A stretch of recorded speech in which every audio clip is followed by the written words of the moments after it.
Hello, everybody. I'm Yoshi Kigami, Executive Advisor of Roland and Boss. I'm talking from Hamamatsu, Japan, as usual. Today, Jeff is joining from California. Good evening, Jeff. Hello, Yoshi-san. It's so good to see you, right?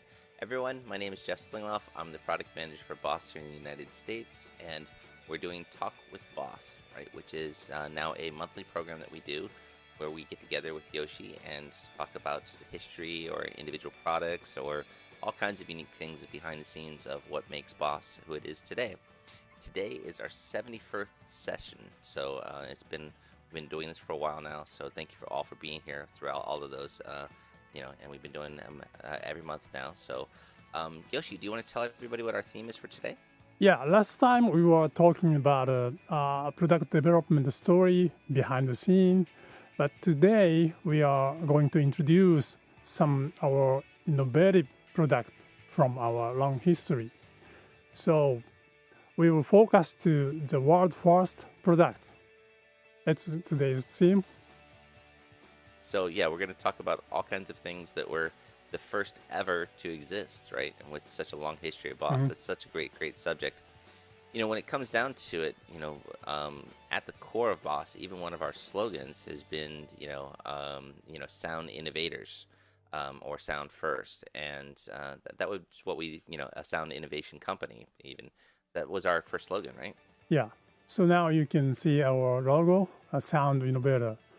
So last time we introduced about our philosophy. We are not just developing a new innovative technology. Why we need to making something innovative technology is for making innovative sound. So just making new product is not for technological thing. We are always wanting something inspiration to musicians. So that is very much our basic philosophy. So we are always working. We want to be a sound innovator. That is our concept. Yeah, and I think that's really important because some companies, they try kind of get caught up in the technology and they forget what's important, which is to make products that musicians can make sounds that inspire them for. And I think we did it first, with the compact pedals, which is the first thing when people think of, when you talk about Boss, is everybody goes right to compact pedals. And there's a lot of innovation just in the compact pedal itself and many pedals along the way. We've sold or created 132 different models of compact pedals to date since 1977, which was the OD1 release. We've sold over 17 million pedals already, and continues just to sell really great. And it was, the world's first for us was compact pedals. Can you tell us a little bit about that? Yeah. I was checking our record for finding what is the world first. So let's take a little bit pictures. You can see OD1, DD2, DSD2, RV2, PS2, and SYB3. They are definitely the world first product. I'm not sure, maybe we have another one, but these 6 pedals are totally the world first product.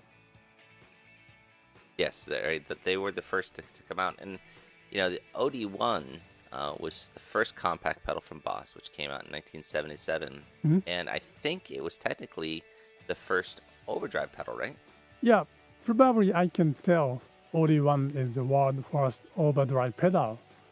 Actually, in 1977, there are some overdrive named pedals like a Maxon, but it's not clear which one is the first. But so their circuit of overdrive is similar to distortion circuit, which we are using for distortion. We started to use in symmetric overdrive circuit.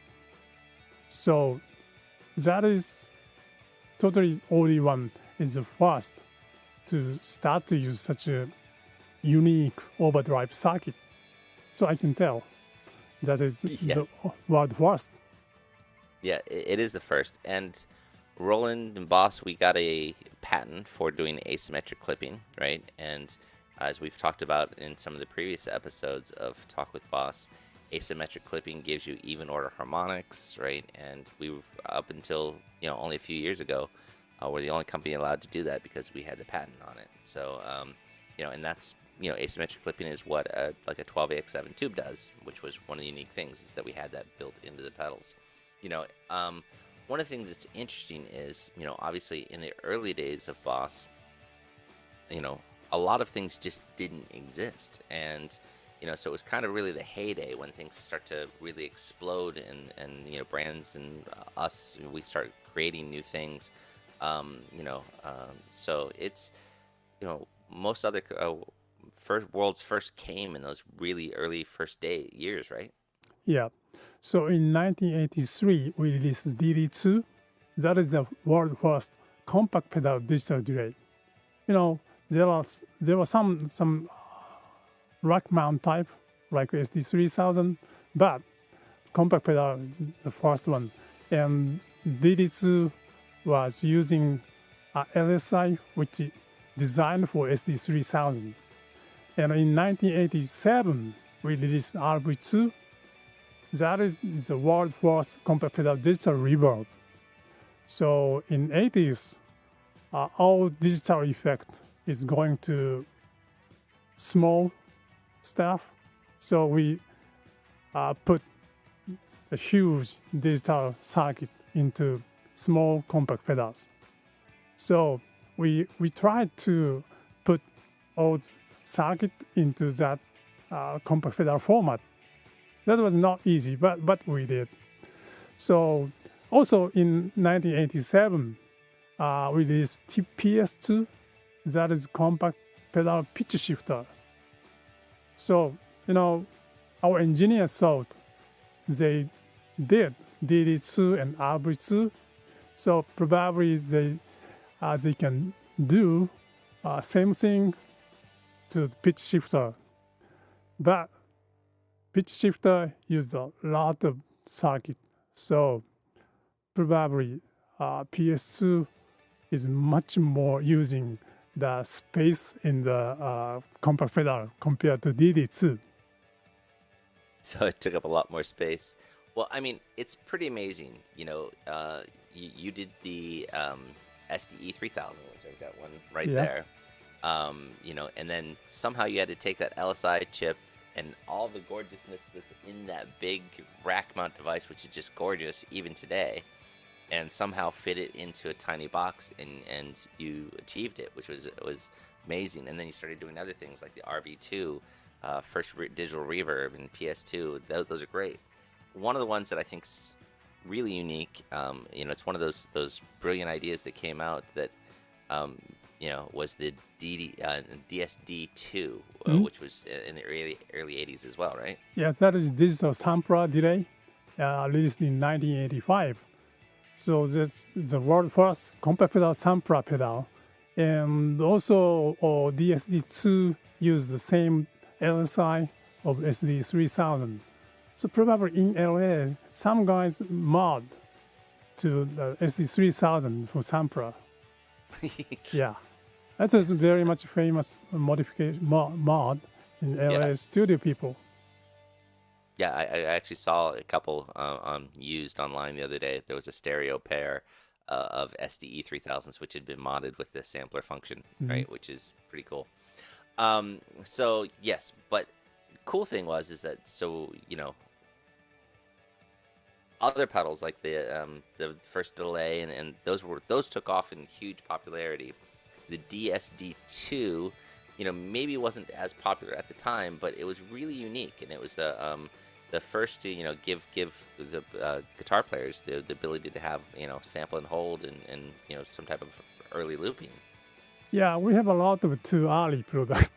Guitarists cannot understand how to use, but probably that challenge is continue to making something compact pedal looper RC1. So that's okay. Yeah, that was pretty cool. So moving forward, then we came up with the SYB3, which Mhm. was released in 1996, and it was the first actual compact pedal that was a bass synth, right? Yeah, that's right. That is for bassist, but some dance music guys use the SYB3 for making their track. So Roland was selling MC303 for dance music. So maybe that is maybe dance days.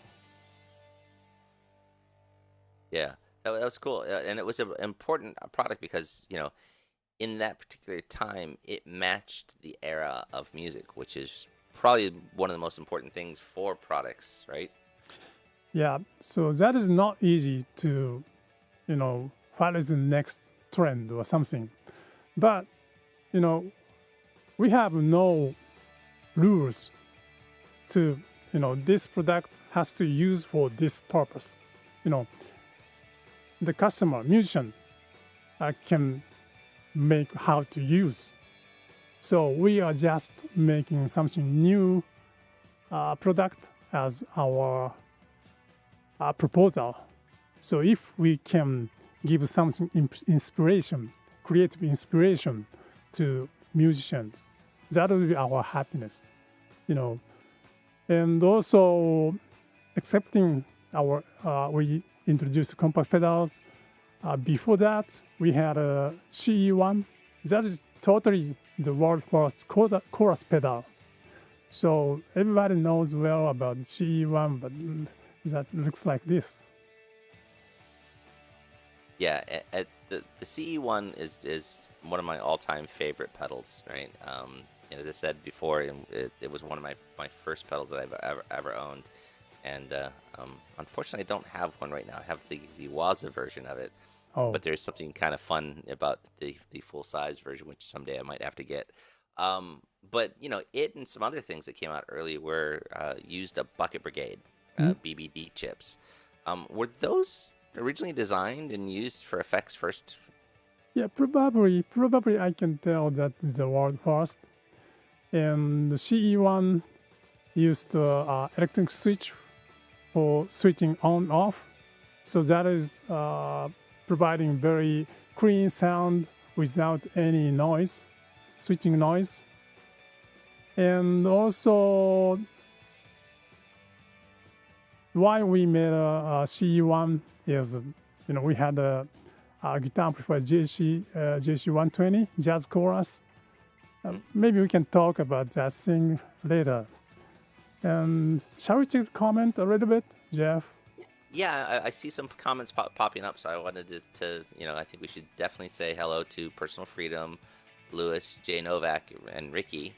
But this one's fun is Peachy said he has a gig tomorrow, and he's using a pedal board with 8 Boss pedals. It's all Boss on it. So, Peachy, good luck with your gig tomorrow. Put up some photos or some videos on Instagram. We'd love to see how you do, right? And good luck with that gig, right? We hope that goes. And then I see Ricky said something here. Let's see. Where the Boss GT5 was life-changing. I had the GT multi-effects unit from GT5 to GT Pro. I still live with my GT5 24/7. Thanks, Ricky. We're excited about that. And he wants to see a version of a Waza version of a GT5. That's so awesome. So, thank you for the continuous love of the GT5. Of course, we make other new stuff. So we find that some of the old stuff we love and we want to keep going back to like CE1s, but we also keep creating new stuff. So, hopefully you'll get your hands on a GT1000 as well, and we can kind of, see how that compares, right? But I'm glad you found something you love, and that we could be part of that journey for you. Well, and speaking of that, since he mentioned, that device, maybe we should talk a little bit about multi-effects, Yoshi. Yeah. Because there are a lot of first when it comes to the world of multi-effects for Boss, isn't there? Yeah, we have some, maybe. And take a look a little bit. The left one is GP8. This is the world first MIDI programmable guitar multi-effect processor. And the bottom one is ME5, released in 1988. This is also the world first MIDI programmable floor multi-effect. And right side is GP16, released in 1989. This is the world first full digital multi-effects. Yeah.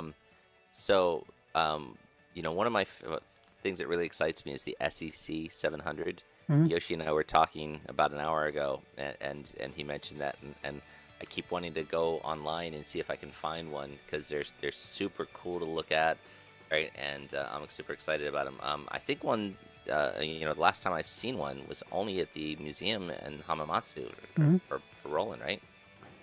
Yes. They are from maybe 80s. We started to use digital technology to guitar world, and also most of the things right now you are using very regularly, but so most of the things were designed in 80s probably.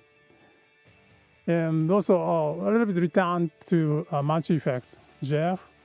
So GP8, that is our first programmable guitar multi-effect processor, and also designed at Boss. But that was Roland brand, So because only Roland had a rack mount system at that day, so maybe that's a judgment which brand is better for using GP8.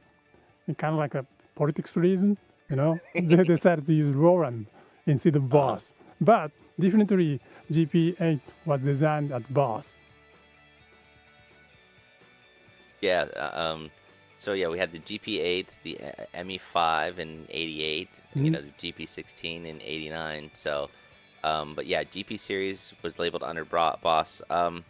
But it was, as you said, it was developed by Boss. Yeah. Yes. That's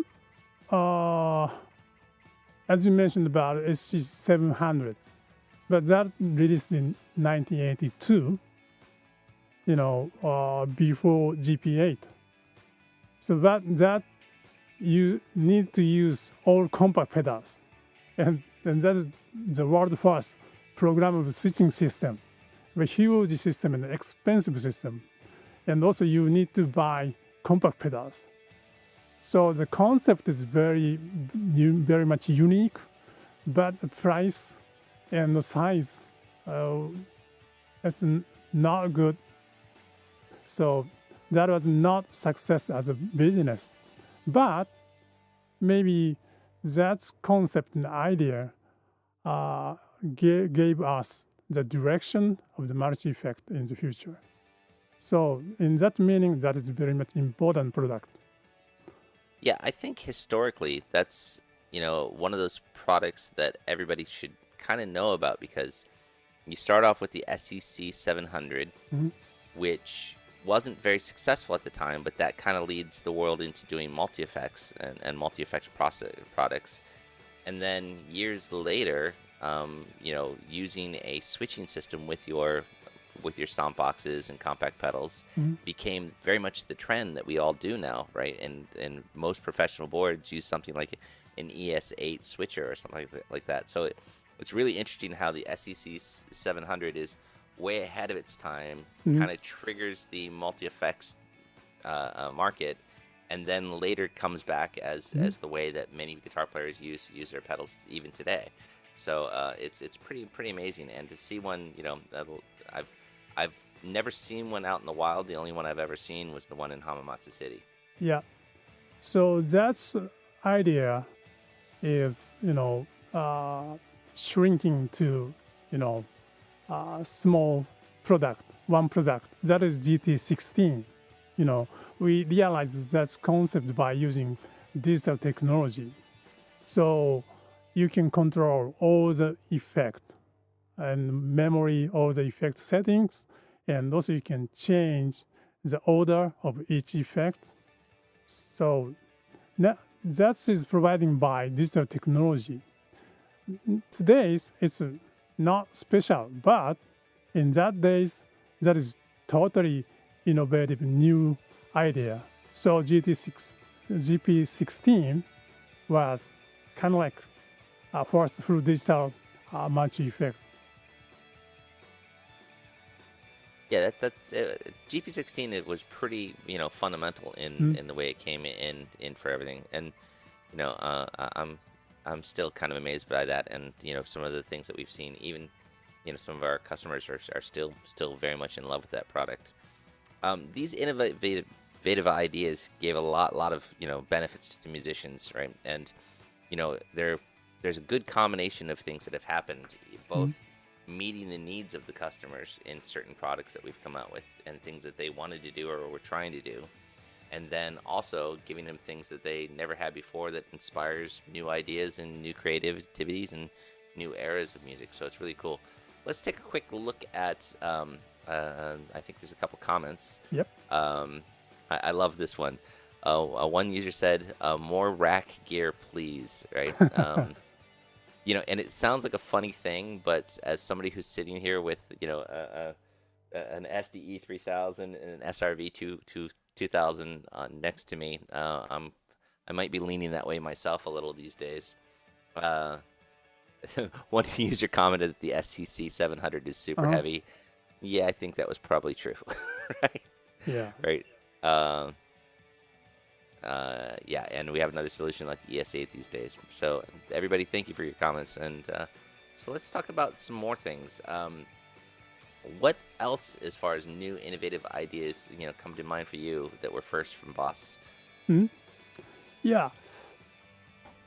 Today I'm introducing all the world first products, but a good example is how about the tuner? We released TU12 in 1983. That was the first world first automatic chromatic tuners. Before that, especially classic people is using 440 Hz, tuning by ears, right? Yeah. But TU12 provided chromatic tuner. So like a E, A, D, G, B, E, each string, or if you are coming from Nashville, that God tuning or something, it's easy to tuning for guitar. So that is totally unique idea to provide chromatic tuner. Yeah, and the TU12 was really amazing because not only was it something that really became a lifesaver for repair technicians, roadies, and people like that, but especially for young guitar players who were just learning how to play, because being able to tune your guitar when you're new is one of the biggest obstacles of sounding good, right? Yeah. And really getting to that point where your guitar sounds decent, right off the bat. So the first time you play that E chord, it actually does sound like an E chord. Really probably helped a lot of guitar players that we speak to today become guitar players. But it was amazing because that product was just everywhere, and still today is everywhere. And amazingly, I can't tell you, I frequently get emails from dealers or reps or artists asking if they can still buy a TU12, right? Yeah. So, right, it's pretty amazing that it just has had that much effect on the world and industry. Yeah, we wanted to continue TU12, but it was very difficult to get needle type of metal, So we changed factory quite often because everybody stopped producing needle type of metal. But so finally we gave up to provide TU12. However, still a lot of people are loving such a very much analog type intuitive interface. So I saw a lot of TU12 at the guitar manufacturers. They are using TU12 for their outgoing inspection.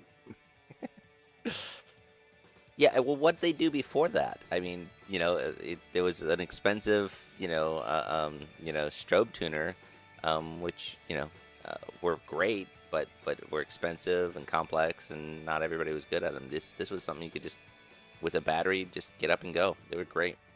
Yep. Um, yeah, so it's been over 20 years since TU2 was released. Yeah. But the pedal tuner market has, been one of our mainstream markets. Yes. Right. So in 1998, we released TU2. So that was designed for stage use, gig use. So that has mute and bypass switching pedal. And also the display is very easy to recognize on the stage. So we decided to use LED for the display. And that was totally new approach of tuner. As we talked about TU12, everybody used TU12, not pedal type. And also we were a little bit worried about, TU2. People will accept the TU2 or not, because our sales guys are all guitarists and regular guitarists, stubborn guitarists, right? Old school. So they were very much worried about that. But fortunately, everybody loved TU2 compact pedal format type of tuner. So now it's a huge quantity of TU2. Now it's TU3, by the way. Yeah. Well, and TU2s and TU3s are just a standard on most pedal boards, right? And there's another feature about them. Not only are they amazing tuners, the great modes, you can use them for a mute switch. They're pedal compact size that fits on your board, but they also have, a buffered input, and it's very important to have at least one pedal that's buffered on your pedal board so you don't lose signal strength and tone. And a lot of people use that as their solution for that as well. So it's really helps people to keep in tune, sound good, keeps their tone for the guitar in a nice place, and it offers a great little mute switch for it. So it's really been a great way to a smart product that was a first. That was great. So moving forward, let's take a quick look and see. I do see one comment here. Let's see. I'm 19 pedals deep now on my pedal board.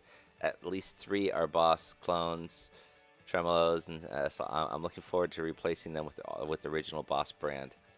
Lewis, we're looking forward to replacing them with original Boss brand as well, and we appreciate the support and the love of tone that you apparently are going for.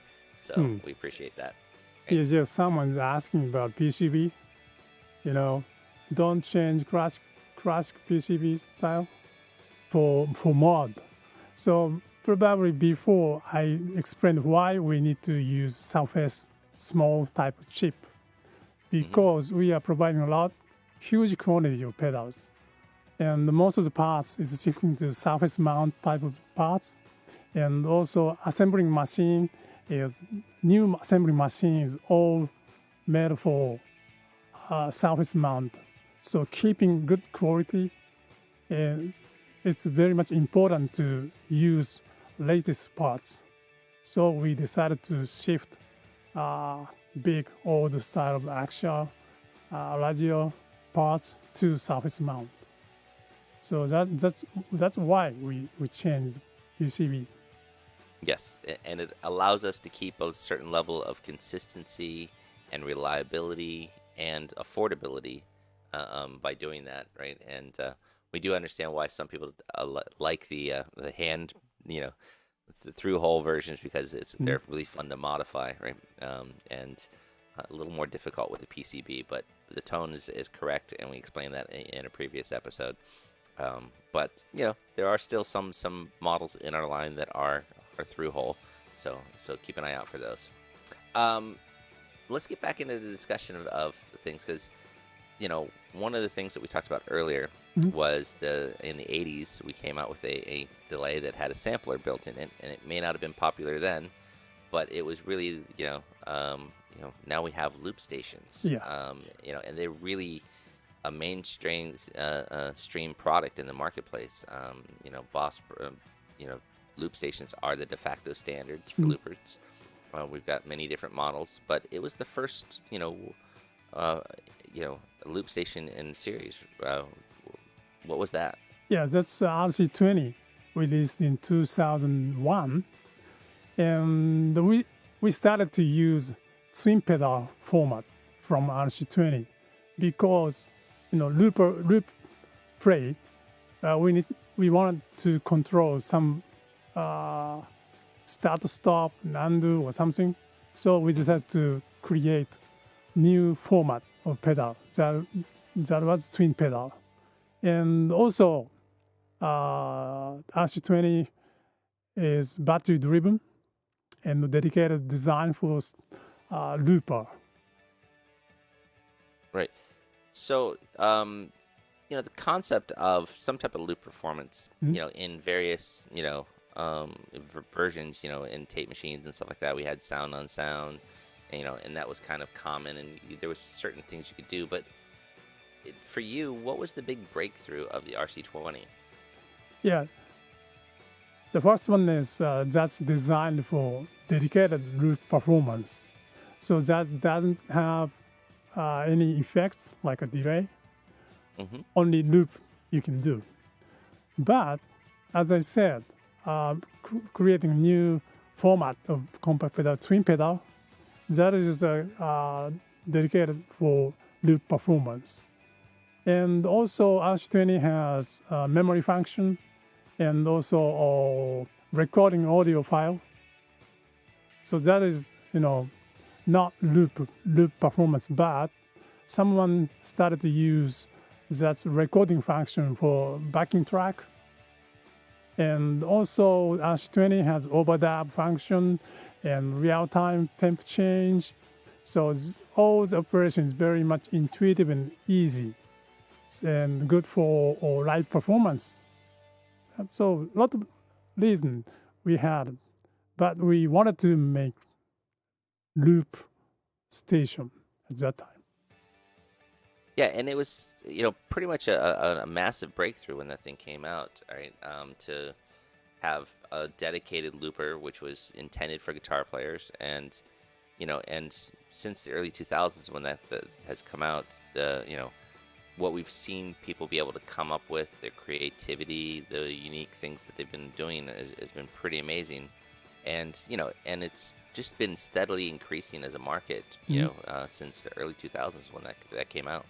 Yeah, right after we released RC20, the loop performance is not popular. So it took time. We had a lot of loop competition, world competition, and tried to penetrate how fun the loop performance is. And also some guys, like demonstrator people at the NAMM show, they started to use RC20 for their demonstration. And also not only guitarists, some guys started to use RC20 on the table.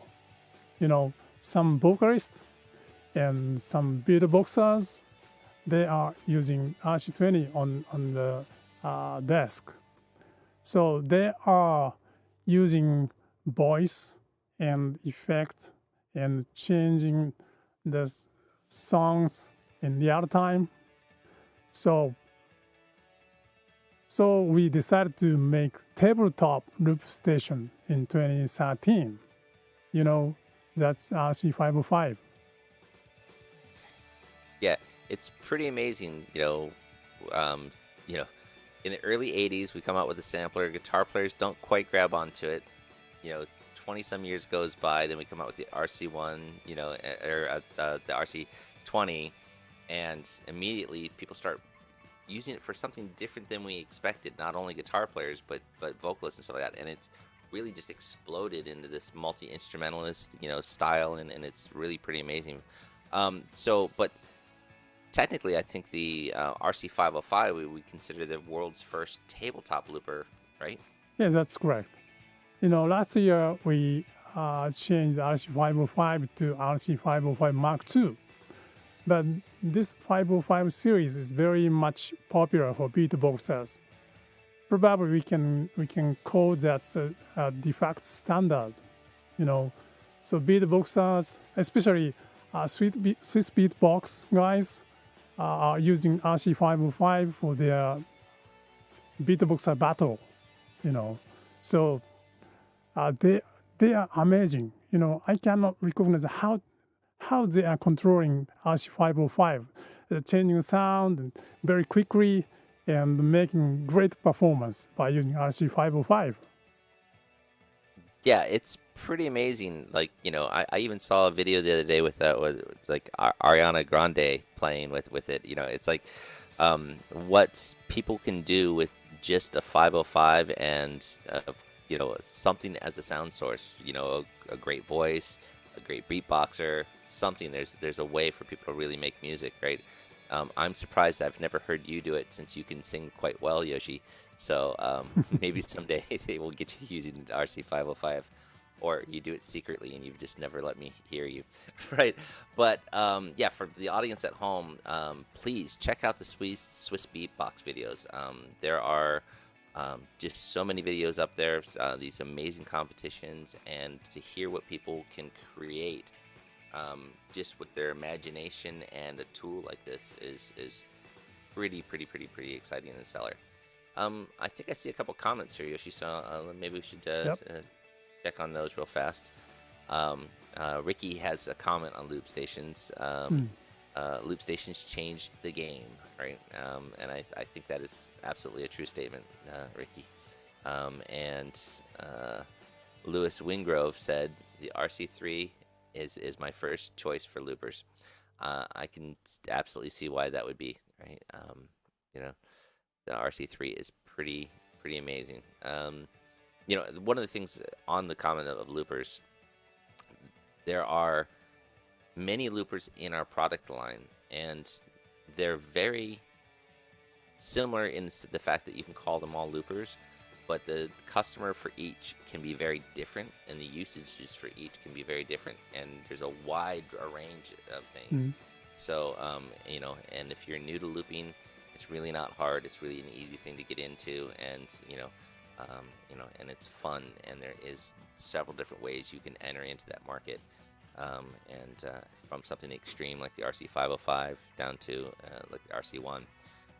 So moving forward, let's talk. We haven't really talked about amps yet. So, we've talked about effects, and there were so many effects in the early days that were trendsetters, that were breaking ground, that were absolute first in the industry. But what about Roland and Boss amplifiers? Oh, yes. We have a famous Roland JC120 jazz chorus.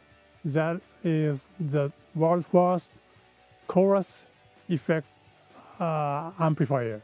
JC120 has acoustic mixing chorus by using two amplifiers. Maybe we can call that the world first chorus amplifier. So JC120 was released in 1975. And still we are providing JC120. So 47 years. It's the longest product life, even in our long Roland history. And that is the world first and probably the world longest life of the product. Yeah. Yes, it is amazing how long that product has been in thing, and it is one of those quintessential products that we talk about as guitar players. It's like, you name off a couple amps, and it's in the top list of things that you get, and it's been around for 45 years, as you said. It had this amazing dimensional chorus thing, and earlier you mentioned the CE1, right? Which it's got a little bit of there's similarities in that, and lately they've been extremely popular. JC120s were extremely popular for that clean sound that was going on, for not only a lot of the pop music in the 80s, but in the early, late 80s, early 90s, when a lot of the bands, the guitar players would use it for their clean sound, or, even famous people like Joe Satriani, his first couple albums were all DS1 and a JC120 chorus. So, is there any other first when it comes to Roland and Boss in the amplifier line? Yeah, so we are having another kind of technology. So one of the world first thing is kind of like battery-driven circuit. So we are developing battery drive for a long time. And KC110 is the world first double battery drive keyboard amplifier released in 2010. And also same year we released AC33, which is double battery driven, the world first acoustic guitar amplifier. Yes, right. Which was really important for buskers and people to get out and play and just be able to use battery amps. So, and it was first to us, which was amazing. Obviously, battery powered products have become more and more popular, but at the time it was really, an epic moment of making those at the time. Yeah, that is very much useful and innovative for customers. But we had a lot of challenge to realize such a battery-driven amplifier because, battery life is very much important, and also how make it louder, and also providing clear sound at the same time, So if improving battery-driven efficiency and providing a high power, clear sound. So that is not easy, but we did try. And also at that time we had a battery-driven synthesizer. So at the show we made some battery band. Someone is using Roland battery-driven synthesizer, and guitarist is using battery-driven amplifier. Everybody's using battery and no AC line, so they are playing and working. Yeah, well, and this next product that we are going to talk about, I had an experience at CES Convention Center for the big electronics show. A few years ago, the power went out in the entire hall at the show, and of all the booths around, this next product I could still keep demoing because it was all battery powered, and it was the product I'm talking about is the Katana Air, which took a bunch of new technologies and it really put them to use, and I think it was a world's first for several reasons too, wasn't it? Yeah, so each technology is not world first, but combine all the technology and realizing some concept or idea is very much important for us. So Katana Air released in 2018, and also next year, 2019, released Waza Air. Katana Air is a totally wireless amplifier. No need to connect AC line. You don't need to use guitar cable, and also you can control the sound from your smartphone. So that is perfect wireless amplifier. But still, that is kind of like a amplifier style. But the Waza Air is totally new proposal. That is headphone, but actually once you tried Waza Air, that is actual amplifier. The Waza Air provides you totally natural amplifier sound. So, our reality, life is not easy to use amplifier at the living room. My wife always complains about the cables, And so some guys, not some, most of guys are just playing guitar without amplifier. But for practicing guitar, using amplifier is very much important. You can hear the picking nuance from the amplifier. So we wanted to improve such a situation. So that is one of the very basic idea of Waza Air. So Waza Air provides very convenient environment for guitarists. Even you are sitting on the couch, you can get perfect sound of the guitar amplifier from Waza Air. So, as you said, we need to have an idea, a proposal to changing the situation or realizing customers' needs by using technology. So we need to both idea and technology. So, as I said before, just developing technology is not the benefit to the customers. It's just like a rocket scientist or something, right? Mm-hmm. But our technology is creating for customers. So if we can give some inspiration to customers, and if customer can make something new, song or music with some such inspiration, that is very much important for us. So our very basic stance of a sound innovator is still very much important, our philosophy. Yeah, and it shows up in like, that's a great example of that, where the important thing was to make an experience for guitar players, right? Mm-hmm. An obstacle is having a guitar cable. An obstacle is having a cable for your headphones, right? Getting rid of those, and an obstacle is that wearing headphones of guitar sound can get very tiresome and fatiguing.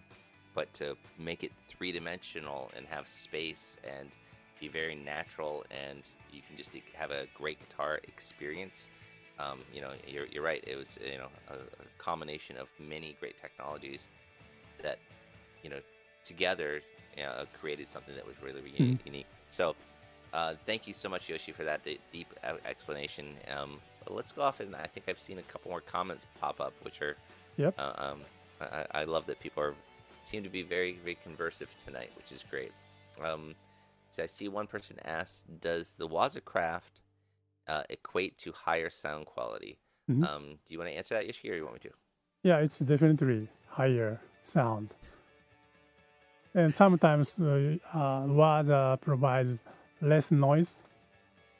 And also the custom mode gives you another type of sound. Yeah, it's a general improvement over the basic sound, and then also gives you something additional, which mm-hmm. is always super, super fun. And the Waza pedals have become a big staple for a lot of people. They've really switched into them. Even earlier when we were talking about the TU3, there's even a Waza version of the TU3 mm-hmm. now, which I personally like just because it's black, right? Black with that big blue light, right? Yeah. It's like, it just looks cool, and also has slightly better sound and some other functions to it, which are great. Some people reacted to love my JC120, and somebody commented that they own a JC77, and somebody else commented Cube Street EX is amazing. Yeah, we were talking about the battery amps, and that Cube Street for buskers, for guitar players, for singers. I think I saw a video about 1.5 years ago of Metallica rehearsing backstage. Yeah. And the entire band is mm-hmm. playing through Cube Streets. So and it's good enough for them. And I see here also somebody commented, Roland Microcube was my first amp. Well, thanks for being part of that, right? That was a fun amp there. Let's see.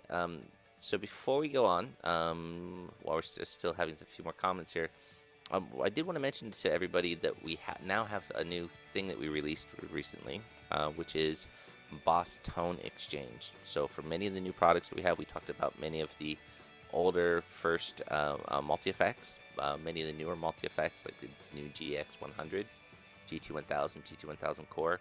Boss Tone Exchange is a website that you can go up to, and you guys, our customers, can actually share your presets and go up and do some stuff. So, you know, anything from Katana amplifiers to some of the synth products to many of the multi-effects processors. So please go up, check it out.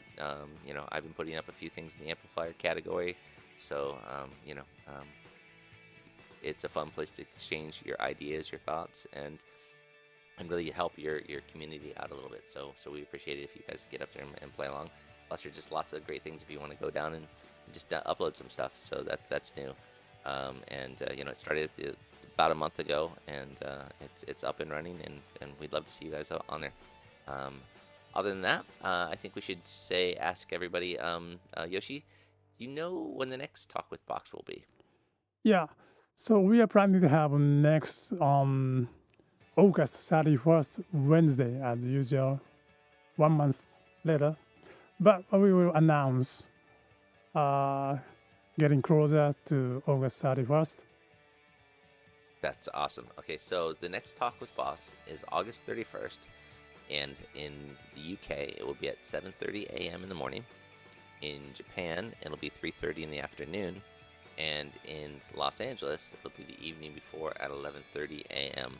Actually, technically, starting at August 30th. So, but as always, you guys have been leaving some great comments, which we love to hear. But if you have more comments, or if you're watching this, you know, after the live shoot, please add your comments. We want to hear your impressions, hear your thoughts, and of course, if you have any ideas of anything you'd like to hear Yoshi talk about, please post them. We'd love to hear from you. So, we'll see you next time. Thank you, Yoshi. Thank you very much, everybody, for joining. See you next time.